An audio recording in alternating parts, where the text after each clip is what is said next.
সানা খান ও আনাস সৈয়দ গত 5ই জানুয়ারি তাদের দ্বিতীয় পুত্র সন্তানকে স্বাগত জানিয়েছেন। প্রথম সন্তানের জন্মের 9 মাস পরে দ্বিতীয় গর্ভাবস্থার ঘোষণা করেছিলেন সানা খান। দুবারই পুত্র সন্তানের জন্ম দিয়েছিলেন অভিনেত্রী।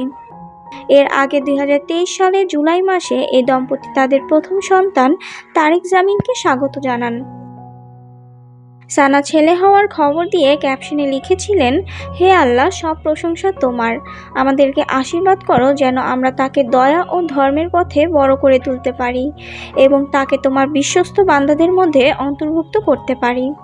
আলহামদুলিল্লাহ, আমাদের যা কিছু আছে তার জন্য, আমাদের যা কিছু ছিল তার জন্য আলহামদুলিল্লাহ। বড় ভাই তারিক জামিল তার ছোট ভাইকে স্বাগত জানাচ্ছে।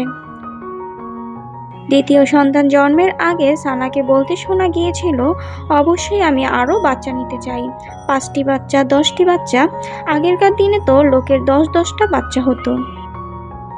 মহান আল্লাহ তার মনের আশা পূরণ করুক এবং তার সন্তানদের সুস্থ রাখুক, এই শুভকামনা রইল।